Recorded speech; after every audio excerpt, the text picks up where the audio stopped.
Bismillahirrahmanirrahim. Assalamualaikum warahmatullahi wabarakatuh. Allahumma sholli ala sayyidina Muhammad wa ala sayyidina Muhammad. Ya, seperti biasa Radio Silaturahim dan Rasul TV tiap Rabu itu menampilkan acara tamu kita. Siapakah yang kita hadirkan hari ini? Tapi sebelum itu siapkan dulu pulpen sama kertas untuk mencatat nomor HP dari narasumber kita. Ini terutama untuk Anda orang-orang pabrik nih. Orang-orang yang bergerak bilang teknis, orang-orang yang dibilang logam, dengerin acara ini. Orang-orang yang ada hubungan dengan produk-produk terbuat dari besi, dengerinlah acara ini. Kami menghadirkan Insinyur Denny Kusnanda. Beliau lahir di Serang tanggal 14 Desember tahun 77. SD-nya di Cilegon, SMP-nya di Cilegon, SMA di Serang. Kemudian kuliah di Unjani. Tahu nggak Unjani itu apa? Bandung. Ya.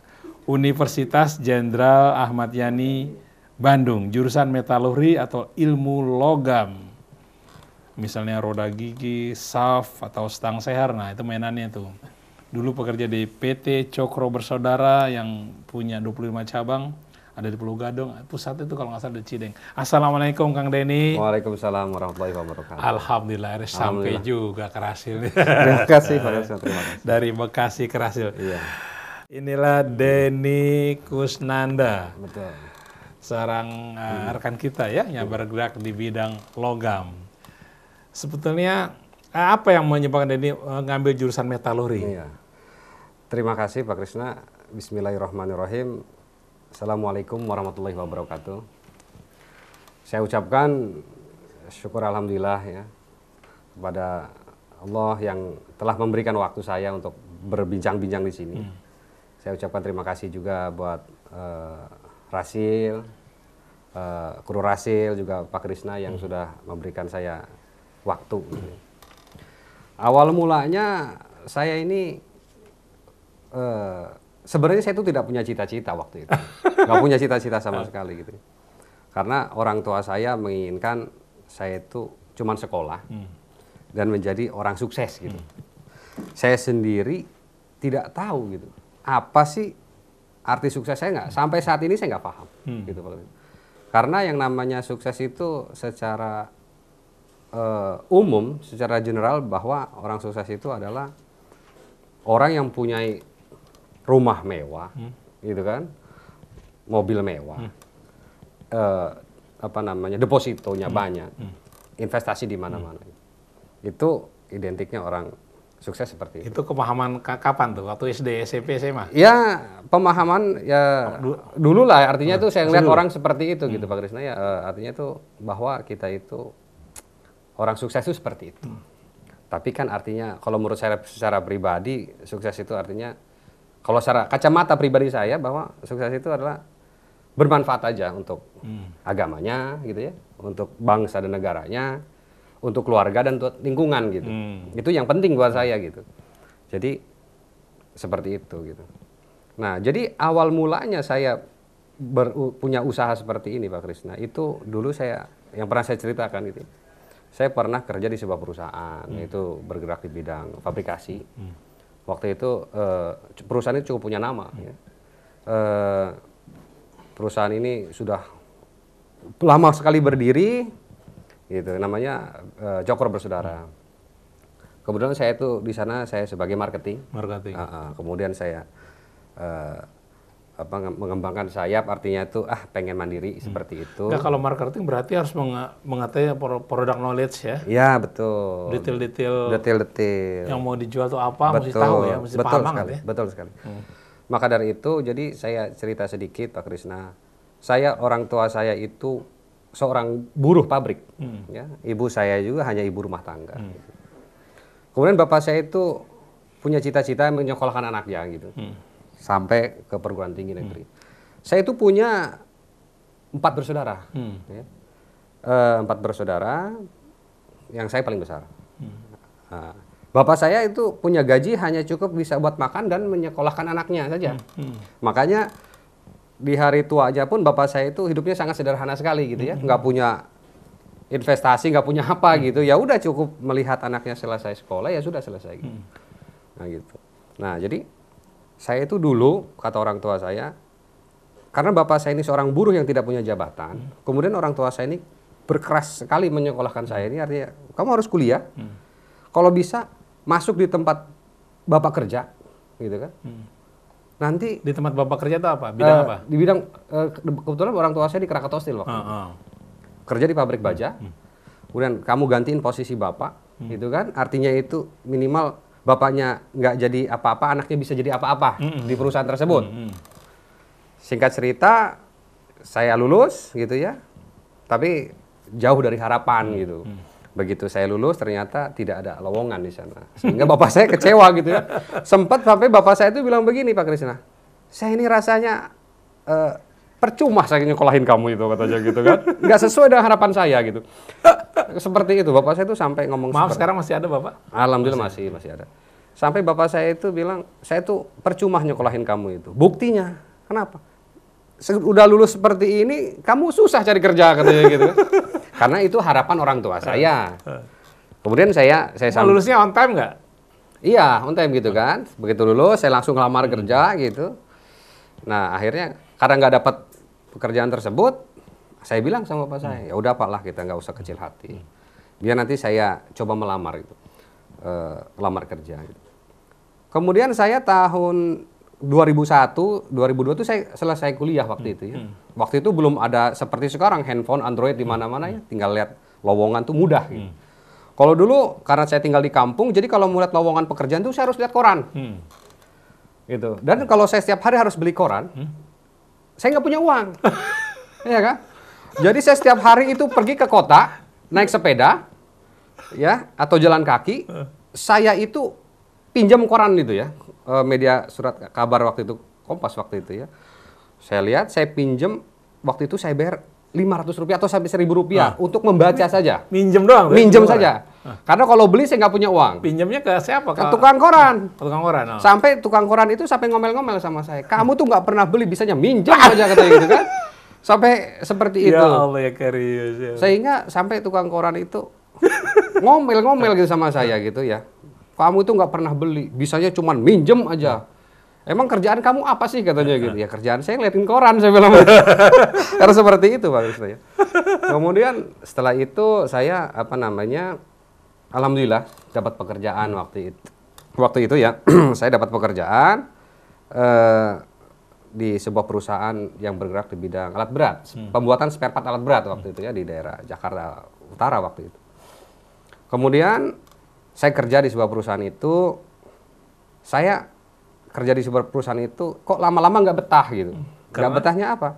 Karena saya kerja itu di di belakang meja, hanya ngetik gitu ya, hanya ya urusan dengan komputer lah. Gitu. Kayaknya buat saya jenuh. Karena sebenarnya gini Pak Krisna, saya itu sebenarnya punya bakat sebenarnya. Dari dulu sebenarnya saya punya bakat Pak Krisna. Bakatnya apa yang dirasain? Ya, cuman bakat itu nggak suka. Bapak saya tuh nggak suka sama bakat saya itu. Bakat saya tuh bakat main. Saya tuh suka main gitu Pak Krisna ya. Bakat saya tuh senangnya ngeluyur gitu. Tapi tentu dalam tanda kutip yang positif. Sehingga bapak saya itu sempat marah-marah sama saya, kuliah juga sempat terbengkalai gara-gara saya suka ngeluyur. Tapi sebenarnya saya perhatikan, ternyata bakat itu membawa dampak positif buat saya. Artinya apa? Ngeluyurnya kemana aja tuh? Artinya gini, dengan ngeluyur itu saya banyak berkomunikasi dengan orang. Ya. Dengan orang, dengan komunikasi, bertukar banyak pikiran, kenalan. Kenalan. Kemudian saya kayaknya nggak cocok saya kerja di perusahaan ini dengan posisi saya seperti ini. Gitu. Waktu itu. Akhirnya saya keluar gitu. Jadi seorang marketing. Nah, jadi menjadi seorang marketing, akhirnya saya keluar gitu ya, buka usaha sendiri. Dengan saya modal usaha itu cekak lah orang bilang. Nggak punya modal. Karena modal itu yang saya dapat itu kalau tidak salah itu hanya tabungan sedikit dan sisa jam sostek istri waktu itu. Kalau nggak salah waktu itu 4 juta rupiah. 4 juta rupiah gitu ya. Saya punya uang 4 juta rupiah, tapi saya pengen punya usaha gitu. Gitu ya. Kan seperti orang bilang kayak ngimpi gitu. Nah inilah Allah ngasih jalan buat saya gitu. Setelah itu dengan uang 4 juta rupiah itu Pak Krisna, saya berusaha bagaimana caranya saya bisa maju. Artinya bisa punya usaha gitu walaupun itu. Tidak lama dari buka usaha, saya itu ya tinggal di sebuah gang sempit ya di daerah Kranji waktu itu. Ya rumah, ya dapur, ya kantor, ya kasur di situ. Itu satu kecil secublok gitu ya. Lama-lama saya Itu sewa. nyewa. Ya. Dengan nyewa. Kalau hujan tuh banjir Pak Krisna. Kalau hujan itu kasur langsung ngambang. Makanya saya bikin kantor itu, mejanya saya bikin tinggi. Tujuannya apa? Supaya komputer kalau hujan tidak kerendam gitu. Itulah gitu ya. Dari situlah. Kebetulan istri saya ini apa namanya dulu pernah kerja di pabrik tekstil ya. Dulu dia ngerti masalah akuntansi, mengerti masalah administrasi. Dia punya dasar itu sehingga alhamdulillah bisa membantu saya gitu kan. Nah, seperti itu. Setelah itu Pak Krisna, saya itu dengar sebuah radio waktu itu ya. Tahun 2006 kalau nggak salah saya dengar sebuah radio ada informasi bahwa terjadi agresi Israel ke tanah Palestina. Kemudian radio itu menyiarkan bahwa ayo kita bantu Palestina, perjuangan Palestina dengan apa saja yang kita mampu gitu kan. Kemudian ya dengan dana seperti itu. Kalau kita harus perang ke sana kan nggak mungkin gitu kan, kita nggak bisa seperti itu.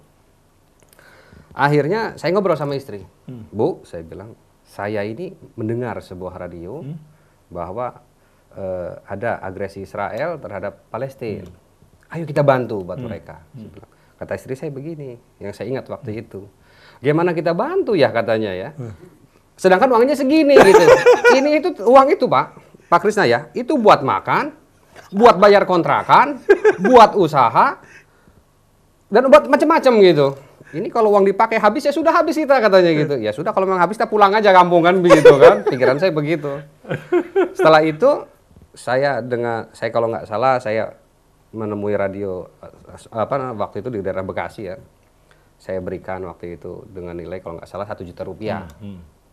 1 juta rupiah saya berikan kepada radio itu untuk disalurkan ke ini bukti simpati saya terhadap warga Palestina waktu itu. Setelah itu singkat cerita saya udah uang berarti tinggal 3 juta rupiah gitu ya. Itu buat bayar kontrakan, buat operasional. Itu tahun 2006 waktu itu. Setelah itu Allah memang betul kata Allah akan membukakan rezeki atau kalau kita berbagi ibaratnya seperti itu, Allah akan membukakan kita itu pintu rezeki yang tidak disangka-sangka. Itu udah saya rasakan banget Pak Krisna. Ceritanya singkat cerita saya setelah seperti itu saya kemudian dalam berapa lama ada orang mencari saya. Saya ingin bertemu dengan namanya Pak Denny gitu. Saya bilang ada urusan apa? Bapak dari mana? Dan karena saya itu tidak pernah kenal orang itu, tidak pernah tahu dari mana asalnya, gitu. Dia mencari saya dan waktu itu dia bilang saya ada pekerjaan buat Bapak. Saya bilang pekerjaan apa Pak? Saya mau memperbaiki pompa. Dia bilang begitu. Saya pompa apa nih? Nah pikiran saya bisa nggak? Kata dia bisa Pak. Saya pikir pompa ini pompa sanyo gitu kan, pompa kecil gitu, pompa air gitu. Ya udah nanti barangnya besok saya kirim ke sini. Oh ya saya tunggu. Singkat cerita, besoknya dia datang. Ternyata pompa yang dia bawa itu Pak Krisna 1 truk besar. Truk besar. Pompa sanyo ya? Oh ya, kok pompanya besar sekali. Sampai saya lihat aja, saya bingung gitu. Saya itu ada ada rasa senang. Ada rasa bingung, campur rasa sedih saya. Karena apa? Saya yakin mengerjakan barang itu memerlukan modal yang besar. Bagaimana saya bisa mengerjakan orang buat makan aja ibaratnya pas-pasan gitu kan. Singkat cerita, saya itu karena saya punya teman, saya itu punya prinsip dalam hidup itu Pak Krisna, orang itu harus benar sama pintar gitu ya. Itu prinsip saya. Nggak tahu orang lain seperti apa. Karena prinsip benar itu menurut saya adalah kita itu benar ini artinya itu kalau diartikan menurut saya definisikan gitu. 1, orang terus jujur. Profesional gitu ya. Ketiganya jangan lupa kita berdoa kepada Allah gitu kan. Supaya dimudahkan segala urusannya. Dan yang tadi yang pintar artinya kita menguasai bidang kita itu apa. Ilmu kita itu apa gitu. Insya Allah dengan itu kita tekuni, insya Allah dengan kita jalani, semuanya akan berjalan dengan lancar, dengan baik. Kan banyak orang pintar sekarang, tapi hidupnya kok susah. Banyak sekali. Orang benar, tapi hidupnya kok susah gitu. Banyak juga gitu ya. Karena apa? Rupanya mereka antara benar dan pintarnya itu rupanya tidak menyatu. Seperti kalau kita lihat sisi mata uang, Pak Krisna. Antara benar sama pintar tuh ibaratnya sisi mata uang yang nggak bisa terpisahkan. Kita benar tapi nggak ada pintarnya juga dibohongin orang. Tapi kalau kita pintar, nggak benar, ngebohongin orang. Gitu. Jadi nggak akan pernah. Tapi memang bagaimanapun juga harus ada. Kalau dua-duanya ada, insya Allah semuanya berjalan dengan baik. Gitu. Kita benar, juga pintar. Gitu, sehingga berjalan dengan baik. Singkat cerita, setelah itu Pak Krisna, saya itu dapat pekerjaan pompa itu. Karena saya punya teman, saya bilang sama teman saya. Kebetulan teman saya itu ya melihat saya selama ini sih baik-baik aja gitu ya. Saya nggak pernah ada masalah dalam bergaul gitu, berkomunikasi. Setelah itu saya tanya sama teman, bisa nggak mengerjakan barang ini? Saya bilang, saya mau mengerjakan barang ini, tapi saya nggak punya uang. Saya nggak punya modal. Bisa nggak saya bilang kalau saya pekerjakan barang tersebut, nanti kalau saya sudah dibayar, saya akan bayarkan kepada Anda. Kata teman saya, oh silakan. Nah dari situlah Pak Krisna, saya mengerjakan barang tersebut ya, dari tidak punya uang, dari tidak punya modal, dikasih kepercayaan sama orang, saya laksanakan kepercayaan itu dengan sebaik-baiknya. Saya nggak mau mengecewakan orang itu. Begitu selesai dibayar, selesai dikerjakan, kemudian saya dapat bayaran. Kalau nggak salah waktu itu saya dapat pekerjaan, kalau nggak salah waktu itu saya dapat itu 60 juta. Besar ya? Iya, dari 60 juta rupiah. Nah, saya tanya sama teman saya yang mengerjakan itu, berapa kira-kira mengerjakan? Ah, nggak usah mahal-mahal buat kamu, cukup 2,5 juta saja. 2,5 juta. Saya bilang, wah. Di sub berarti ya? Iya, di sub. Karena waktu itu saya belum punya workshop, saya belum punya tempat usaha. Setelah itu 2,5 juta. Dengan operasional ini itu, habislah 5 juta ya. Setelah itu, berarti saya punya untung waktu itu 55 juta. 55 juta. Oke, saya senang dapat untung dari punya modal 3 juta, saya dapat uang 55 juta. Cash lagi, gitu kan. Wah, saya langsung bangga, senang. Setelah itu tidak lama kemudian, bapak saya dan ibu saya telepon dari kampung. Kata bapak saya, dia menanyakan gimana kabarnya. Saya bilang, oh kabar saya baik. Kemudian orang tua saya menanyakan, ngobrol gitu, bahwa bapak ini udah tua, udah bisa menyekolahkan kamu, semua adik-adik kamu sudah selesai sekolah. Bapak itu rindu pengen melihat Ka'bah. Bapak itu rindu pengen berkunjung ke Masjid Nabawi. Oh, saya bilang, oh silakan, nggak apa-apa, bagus. Saya bilang gitu kan. Kata bapak saya, jangan bilang bagus dulu, masalahnya uang berat buat untuk berangkatnya tidak ada, bilang begitu kan. Untuk berangkat itu kita tidak ada gitu. Setelah itu, waduh saya bilang, saya tidak tanpa pikir panjang. Kemudian orang tua saya itu saya suruh berangkat gitu. Dengan sisa uang. Waktu itu kalau nggak salah tahun 2006, orang tua saya berangkat berdua itu 28 juta. Udah kalau di kampung itu biasanya ada hajat namanya ya, kalau orang selamatan. Seperti itu, singkat cerita seperti itu. Akhirnya berangkatlah bapak saya pergi umroh. Setelah pergi umroh gitu, berarti sisa uang saya tinggal sedikit dong, udah terpotong setengahnya. Nah itulah keajaiban Allah kasih. Saya itu dikasih kemudian tidak lama, yang masalah pompa itu Pak Krisna ya. Kalau kita lihat, dari mana sih orang itu ngasih pompa gitu, pekerjaan pompa itu. Ternyata pompa itu milik Pertamina. Pertamina Dumai waktu itu ya, Pertamina di Pekanbaru. Apa dia nggak ada pilihan lain kok cuma ke Pak Denny? Nah itulah, jadi singkat ceritanya begini Pak Krisna. Bapak ini tahu saya itu dari mana? Saya juga tidak tahu, tapi ada orang menyampaikan coba bertemu dengan Pak Denny, daerah Bekasi, dia bilang begitu. Kalau nggak salah Pak Denny bisa mengerjakan tersebut, gitu. Ya. Setelah itu orang itu saya tanya, Bapak tahu saya itu dari mana? Saya tahu tuh dari teman saya gitu. Teman saya waktu itu kerja dia distributor pompa waktu itu di daerah di daerah Pasar Minggu waktu itu ya, ngasih tahu gitu ke Denny aja katanya gitu. nanti dia bisa mengerjakan. Nah, itulah yang tidak rezeki yang saya sampaikan, rezeki yang tidak disangka-sangka, yang tidak diduga-duga terus datang. Nah, jadi setelah itu setelah orang tua saya berangkat umroh, kemudian dia pulang. Umroh apa Haji?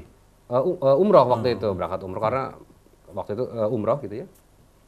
Setelah tidak lama kemudian saya ditelepon sama orang. Kemudian kata orang itu, Pak ini bisa nggak datang ke Bangka? Ke Bangka Belitung. Wah, saya bilang Bangka Belitung nginjak aja saya belum pernah gitu kan. Gimana saya mau tahu dong. Oh iya Pak, saya bilang begitu. Setelah itu saya disuruh ke sana. Begitu sampai ke sana, saya dikasih pekerjaan Pak Krisna. Pekerjaan itu saya memperbaiki alat beratnya. Itu alat beratnya itu bukan alat berat yang kecil, alat berat buat pertambangan yang besar itu. Saya senang. Tapi saya campur bingung dan sedih lagi. Ini pasti modalnya besar. Uang saya nggak cukup gitu kan. Saya pulang setelah inspeksi, saya pulang ke Jakarta, saya sambil melamun gimana ngerjainnya gitu. Sedangkan saya nggak punya modal untuk mengerjakan itu, bukan modal 1 juta 2 juta ataupun 10-20 juta. Perlu mahal gitu. Tapi saya bilang saya punya ilmu. Saya bisa mengerjakan barang tersebut karena saya punya ilmunya gitu. Singkat cerita, saya akhirnya menghubungi teman saya. Menghubungi teman saya di daerah Tanjung Priok waktu itu. Kemudian teman saya itu saya ajak ke Bangka untuk melihat pekerjaan tersebut. Kata teman saya, ya sudah kami bisa mengerjakan barang itu. Gitu. Tapi dengan harga yang fantastis. Waktu itu ngasih harga kalau nggak salah itu 56 juta mengerjakan barang itu. Sedangkan saya punya uang sisa paling cuma 20-an. Dia minta cash lagi bayarnya. Saya bilang, wah ini masalah lagi dalam hati saya. Nggak mungkin saya bayar. Karena itu yang saya katakan tadi, karena kita profesional, kita juga jujur sama orang. Saya jelaskan apa adanya saya. Saya bilang saya punya uang segini. Kalau kamu tega, ambil aja uang saya semua ini. Tapi barang itu selesai. Saya bilang, melihat seperti itu saya, kemudian dia bilang ini, ya udah deh, saya nggak tega kalau begitu caranya. Gitu kan? Yang penting kamu punya niat benar, jujur, saya lakonin pekerjaan tersebut. Ya udah, saya ambil cuma 10 juta aja dia bilang buat transport. Begitu selesai, akhirnya dikerjakanlah ke sana sama teman saya itu. Selesailah akhirnya, alhamdulillah saya dikasih kerjaan gitu, dikasih profit waktu itu sama perusahaan tersebut. Dari hal yang kecil sampai menjadi mengerjakan seluruh. Karena di Bangka ini adalah perusahaan bergerak bidang pertambangan timah waktu itu. Dari hal yang kecil sampai kapal keruknya kita suruh perbaiki semua waktu itu. Akhirnya alhamdulillah saya dikasih kepercayaan waktu itu sama perusahaan tersebut. Saya jalankan kepercayaan tersebut dengan baik. Gitu. Nah jadi kembali lagi kepada usaha saya ini Pak Krisna. Jadi kenapa sih saya memilih usaha seperti ini? Karena usaha saya ini memang itulah dasar mampunya ilmu saya itu di situ. Dengan modal saya cuma pas-pasan, saya hanya ikhtiar berusaha gitu kan. Karena wajib kita untuk berusaha kan begitu ya. Kan seperti itu. Baik, Iwan Anawat, kita telah dengarkan tadi perjalanan hidup dari seorang Denny Kusnanda, dulu kuliah di metalurgi ya. Nanti ada ibu-ibu hal lain dapat kita petik dari pengalaman beliau. Tadi saya janji mau kasih nomor teleponnya, ini nomor teleponnya, siapkan pulpen sama kertas ya. Nanti saya akan bacakan lagi. Nomornya 0815 82 92 806. 0815 82 92 806. Sekarang dia punya perusahaan namanya Devanusa Utama Fabricators, industri mesin dan pengerjaan logam. Banyak sekali yang dikerjakan, diantaranya membuat roda gigi, saf atau as, atau stang sehat dan lain-lain ya. Oke, kami akan kembali setelah yang berikut ini bersama Denny.